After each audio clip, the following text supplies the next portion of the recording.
Graça e paz. Nessa manhã gelada, na Chácara Manaim, 3 graus, geada, nós estamos aqui no nosso tempo de devocional. Você se lembra do primeiro contato que você teve com a morte? Você lembra quando você conseguiu imaginar, pensar, compreender um pouco sobre a morte? Eu era pequenininho e minha avó Ana, morreu.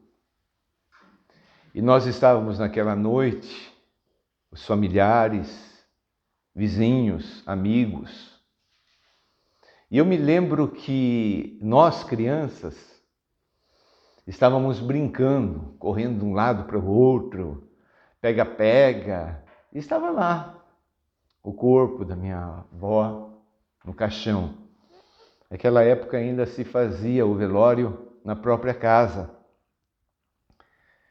E no outro dia, então, saímos naquela procissão, fazia-se tudo a pé, levando o caixão, e nós crianças ali correndo, brincando, vendo os homens trocando ali, não é? Cada um vinha, pegava para carregar um pouco, e até então não tinha caído a ficha. Mas eu me lembro como se fosse hoje, quando o caixão com a minha avó foi enfiado lá no buraco. Ali eu bati um desespero. Eu comecei a pensar o que estão fazendo com ela. E eu comecei a chorar. Foi meu primeiro contato, assim, triste, real, com a morte. Porque nós não somos preparados para enfrentar a morte. Nós não conversamos sobre a morte.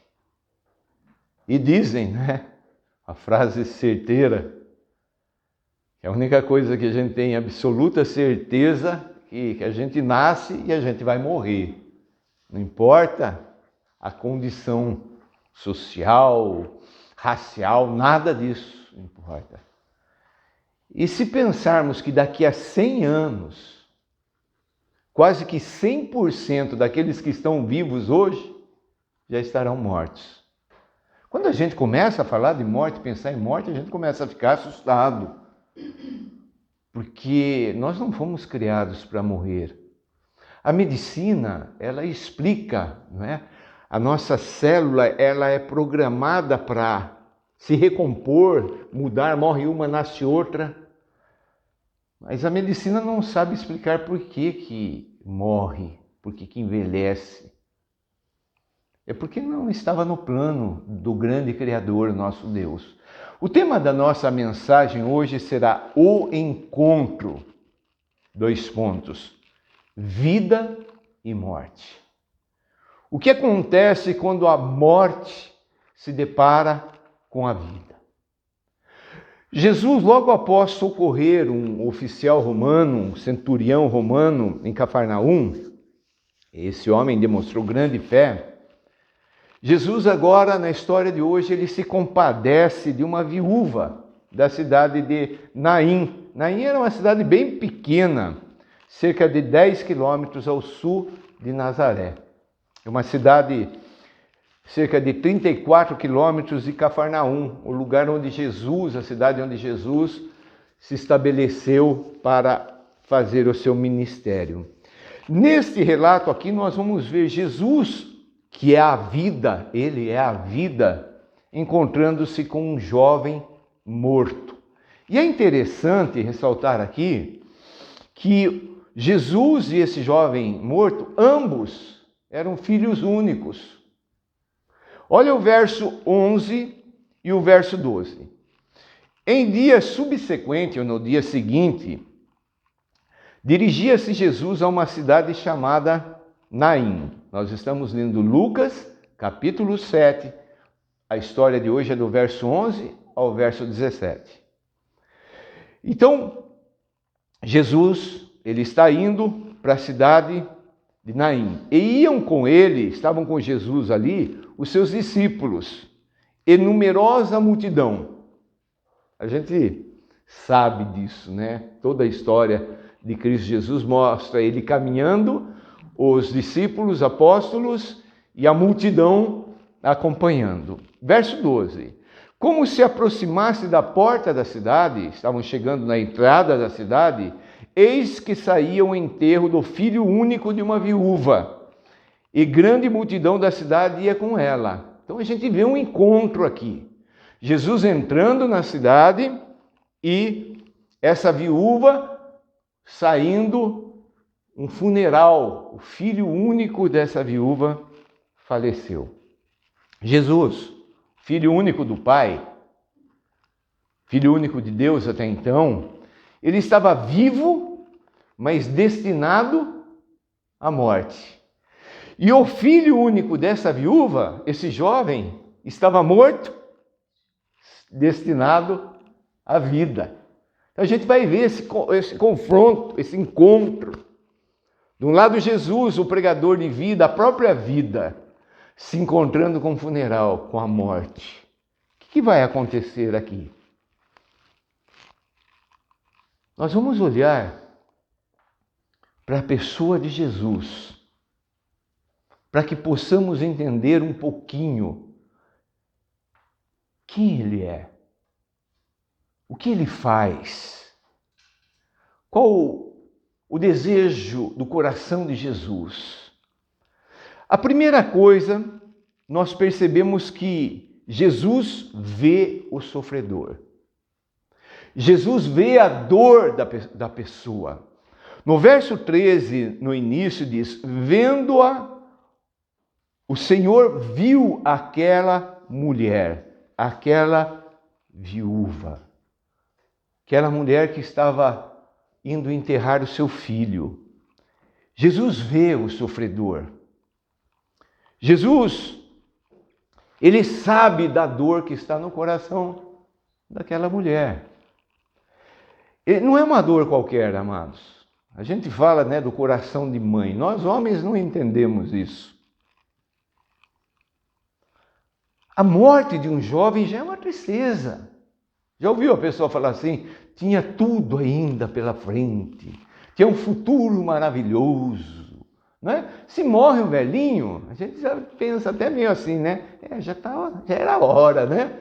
Já estava no tempo. Mas um jovem causa impacto. Esses dias eu vi uma reportagem de madrugada na cidade de Curitiba, um jovem com a namorada na garupa da moto, foi reto, bateu numa árvore, a moto ficou em cima da árvore, o rapaz morreu na hora. Aí o noticiário, jovem, chama atenção, não é? Agora, a morte de um filho único dói mais ainda. Quer queira, quer não, né? Digamos que a mulher tivesse 5 filhos, mas tem 4 lá, tal, né? É lógico que vai doer, não estou falando que não estou amenizando, mas quando é de um filho único, tristeza. Mas o pior ainda é que a morte de um filho único de uma viúva. O marido dela já foi-se. Ela não tem mais expectativa de ter outros filhos. Ela é viúva.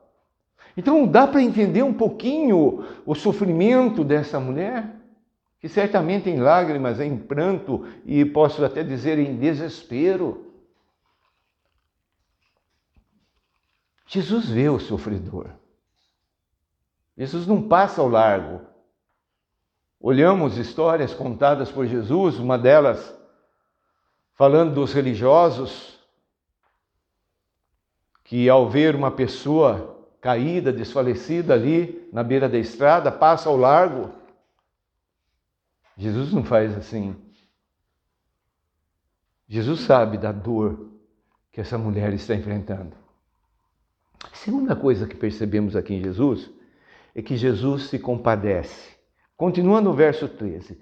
Vendo-a, o Senhor se compadeceu dela. Compadeceu. Sentiu no coração dele a miséria do coração dela. Misericórdia. Ele se compadece dela. A viúva está enlutada. É interessante que aqui a viúva não pede nada. Eu creio que ela não esperava nada, não tinha nenhuma resquício de fé, diferente da história que nós vimos antes, daquele homem cheio de fé que foi procurar Jesus. Ela não foi procurar Jesus, ela não tinha esperança, chegou no fim. As pessoas dizem, para tudo na vida dá-se um jeito, menos para a morte. Ela estava na sua dor, ciente de que não há o que fazer. Ela está mergulhada na tristeza dela. Queridos, nesse tempo, uma mulher, ela dependia do marido. Ela era viúva, não tinha mais marido. A expectativa do futuro dela era o filho. Não tinha pensão, não tinha nada para receber, aposentadoria. Ela dependia de um único filho. E esse filho morreu. Situação desesperadora. Mas Jesus se compadeceu dela. Aquela multidão da cidade que estava acompanhando, prestando ali, não é? Solidariedade, chorando, sentindo junto dela, mas não tinha o que oferecer. Mas Jesus, ele não faz de conta que não tem nada a ver com ele. Ele se compadece. Ele vê o sofrimento, ele vê o sofredor, ele vê a dor da pessoa e ele se compadece.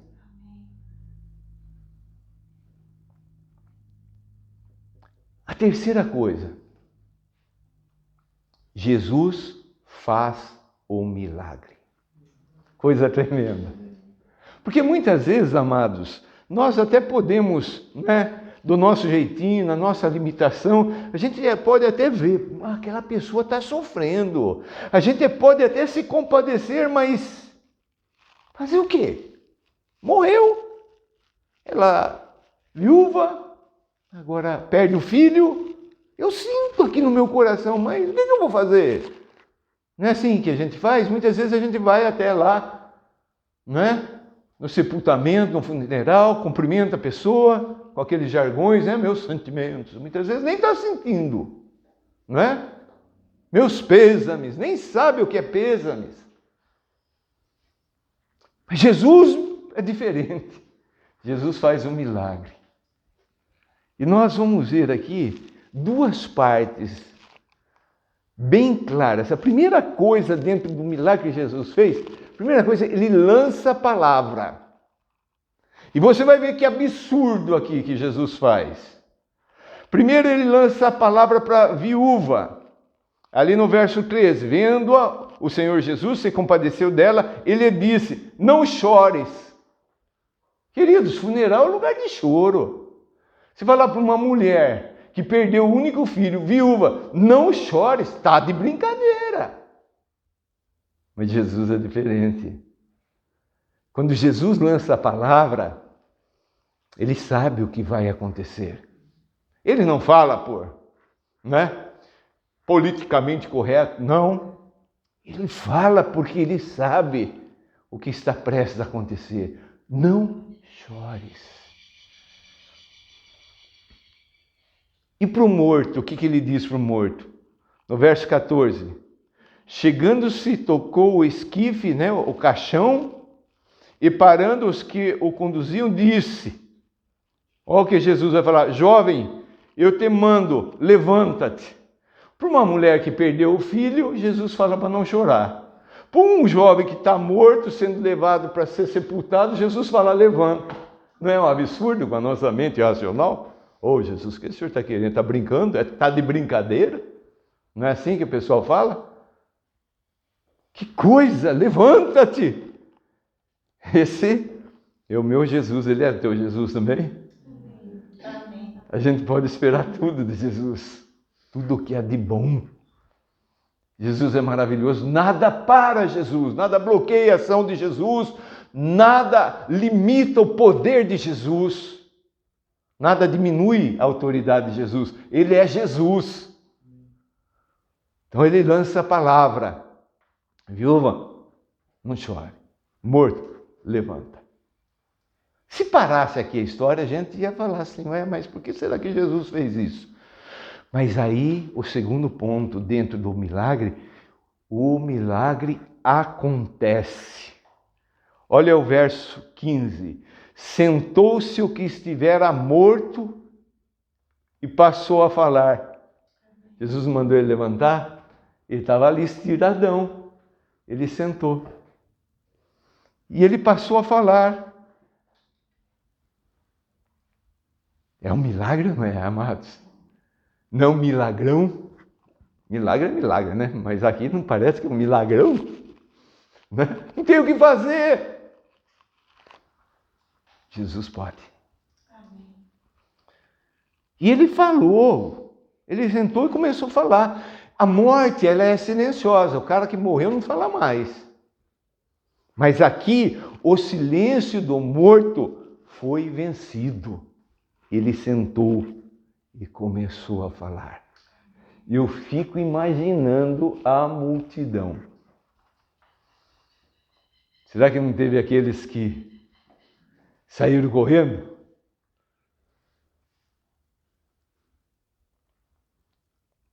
Dentro desse milagre também uma coisa tremenda e maravilhosa. Sentou-se o que estivera morto e passou a falar.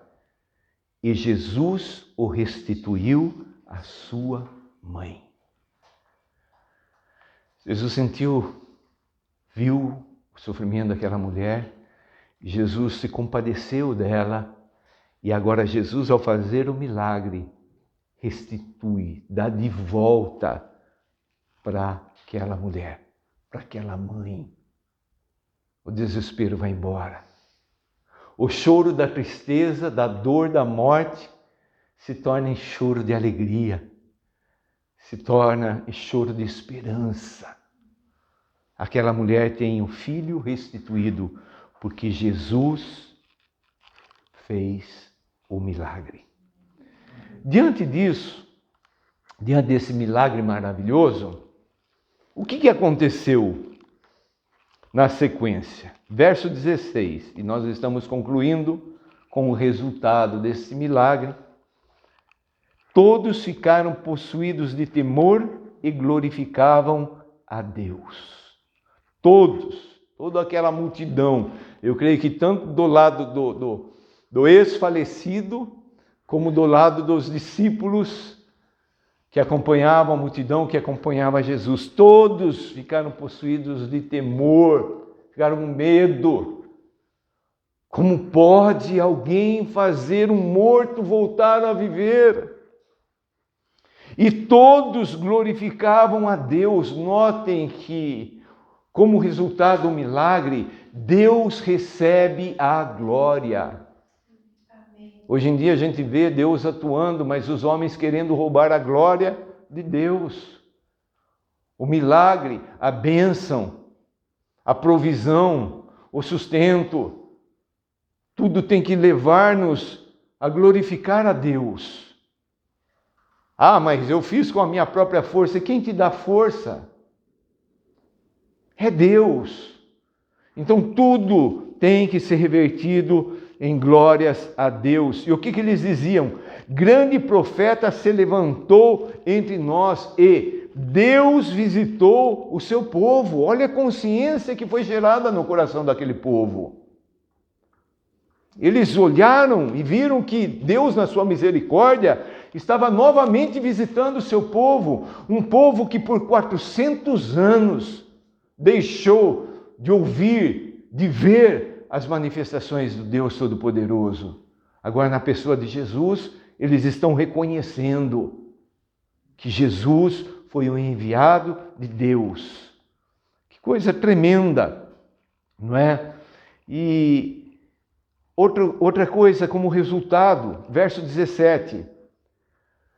Esta notícia a respeito dele divulgou-se por toda a Judéia e por toda a circunvizinhança. A boa notícia, que significa evangelho, a boa notícia foi difundida. O pessoal começou a falar, olha, aconteceu lá, na cidade aí. O quê? Morreu, a viúva, só tem um filho. E foi. Mas por que aconteceu? Porque Jesus. Que Jesus? Aquele que veio de Nazaré. Ele fez. E a notícia foi. Eu sou formado em propaganda e publicidade, e a gente tem como um lema, né, uma máxima, é que a melhor propaganda é feita boca a boca. O Evangelho está sendo anunciado. A pessoa de Jesus está se tornando conhecida. Coisa tremenda. Uma situação que ninguém espera, a morte de um filho, de uma mulher viúva, o encontro, Jesus chegando, entrando na cidade, o funeral saindo, a vida encontrando-se com a morte encontrando-se a vida. Quem venceu? Quando Cristo Jesus está presente, a vida sempre vence. Vamos fazer uma aplicação. Qual é a sua dor? Qual tem sido o seu sofrimento? Pode ser que seja algo que você nunca falou para ninguém. Está guardado lá. Você curte sozinho na solidão. O que tem gerado sofrimento na sua vida?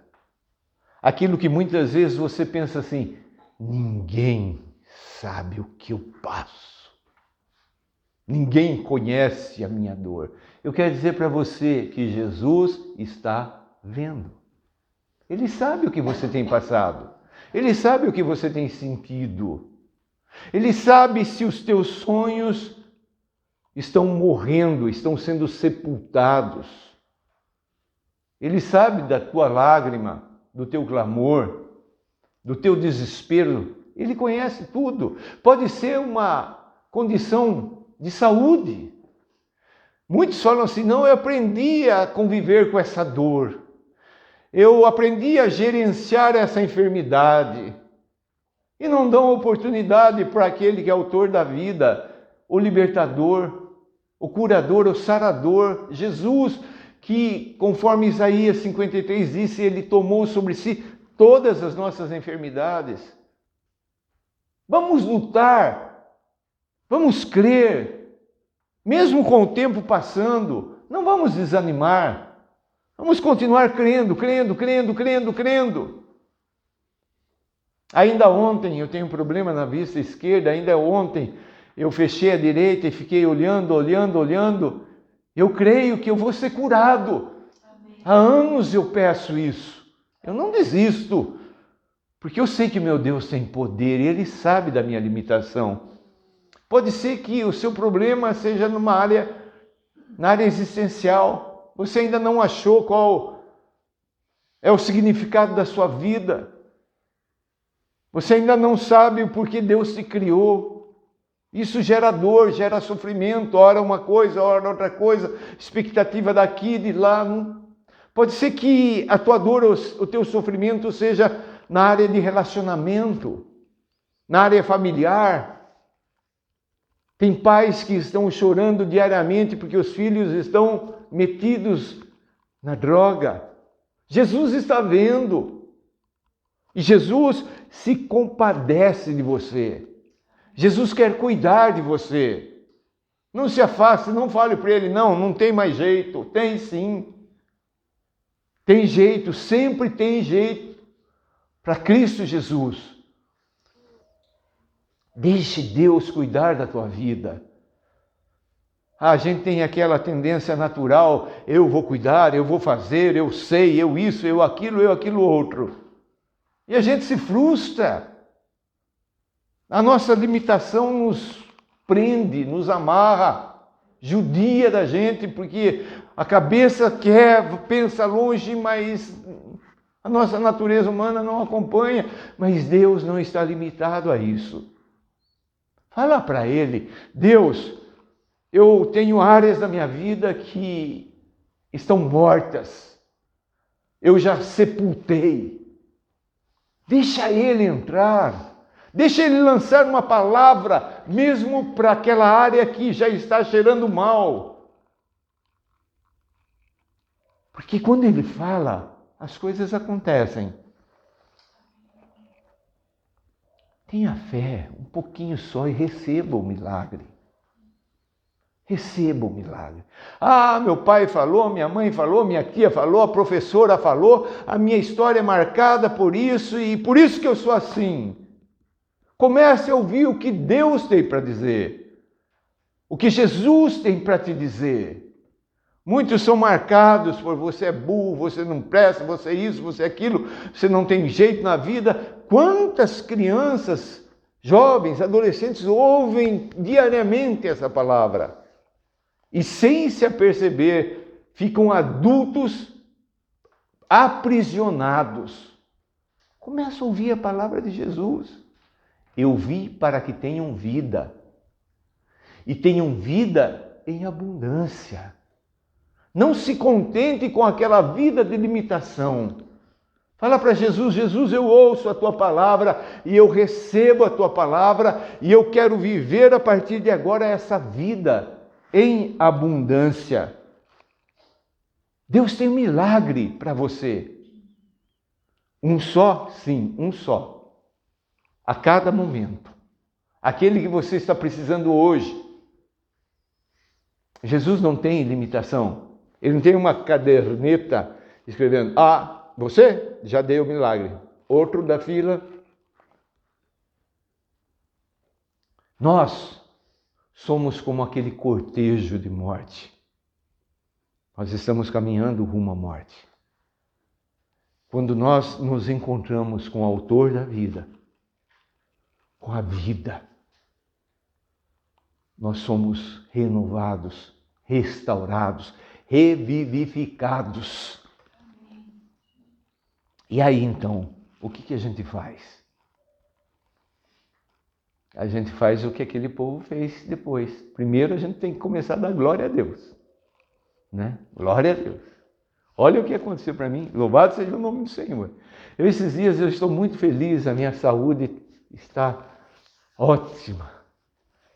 Eu tenho louvado a Deus pelo renovar do meu físico, da minha energia. Ah, como é bom! Como é bom!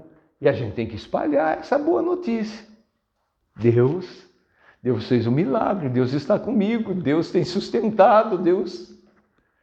Todos sabem, em 2005, os médicos falaram: esse paciente aí é deixar morrer, não tem o que fazer. E eu estou aqui até hoje. Eu anuncio isso. Eu lembro que a primeira vez que eu estive com o pessoal nas ilhas aqui do Paraná, o missionário que estava comigo falou assim: mostre a sua barriga para o povo. Aí eu levantei os cortes assim, né? O pessoal fica assim. Deus é maravilhoso. E a gente vai espalhando a notícia, mas a maior notícia é aquilo que Jesus fez por nós lá na cruz, porque a gente já estava contaminado, apodrecido. A gente já estava morto. E Jesus morre pelos nossos pecados para nos dar vida lá na cruz do Calvário. Ele derrama sangue, sangue precioso, sangue curador, purificador, limpador. O sangue de Jesus tem poder. E ele vem e a gente começa a espalhar essa notícia. Porque o que o mundo está precisando é isso. Tem pessoas que têm colocado a expectativa nos políticos. Pobre, coitados. Não é? A nossa expectativa está em Jesus, somente em Jesus. Queridos, eu quero terminar lendo um versículo em João, capítulo 5, o Evangelho de João, capítulo 5, verso 28 e 29. João 5, 28, 29. Essa mesma palavra que Jesus deu, Ele vai dar para todos. João 5, 28. Não vos maravilheis disto, porque vem a hora em que todos os que se acham nos túmulos ouvirão a sua voz e sairão. Vai chegar um dia, mesmo aqueles que estão mortos, já morreram por toda a história da humanidade, vão ouvir a voz de Jesus e vão sair do túmulo. Verso 29. Os que tiverem feito o bem para a ressurreição da vida. Os que tiverem praticado o mal para a ressurreição do juízo. Todos vão ouvir. Só que existem duas classes. Aqueles que viveram aqui de acordo com a vontade de Deus em obediência, esses vão ressuscitar para a vida eterna. E aqueles que não conheceram a Jesus, não entregaram a vida para Jesus, não se converteram, não tiveram a experiência do novo nascimento, esses vão ressuscitar para o juízo, para a condenação, para a morte eterna. Você crê em Jesus? Você crê que Jesus te conhece? Você crê que Jesus vê o que você passa, o teu sofrimento, a tua dor? Você acredita de todo o coração que Jesus tem misericórdia, tem pena, que Jesus se compadece com a tua situação? Você acredita que Ele tem o poder de fazer o milagre e tirar você desse sofrimento? Eu creio. Quero te convidar a baixar a cabeça, fechar os olhos e orar. Jesus, o Senhor é maravilhoso, Senhor. Nós agradecemos a Ti, porque toda a Tua vida foi marcada por esse amor, por essa compaixão, por pessoas como nós, pecadores, que não merecem nada, mas que o Senhor olha, vê, se compadece, ama e dá a solução, faz o milagre. Papai, cada um de nós, seres humanos, temos áreas onde somos bem-sucedidos, onde vencemos, onde nos alegramos. Mas tem áreas também que patinamos no sofrimento, na dor, nas lágrimas, nas angústias, nas tristezas. Áreas em que o cheiro da morte e a própria morte já dominou. O Senhor tem o poder para restaurar tudo. Eu peço, Senhor Deus, que esta palavra gere nos nossos corações uma rica e verdadeira esperança para continuarmos firmes na nossa caminhada rumo à vida que é o Senhor. Muito obrigado. Em nome de Jesus. Amém. Um forte abraço. Deus abençoe ricamente você, tua casa, e tenha sensibilidade para ouvir aquilo que Jesus tem para te dizer ainda hoje. Forte abraço.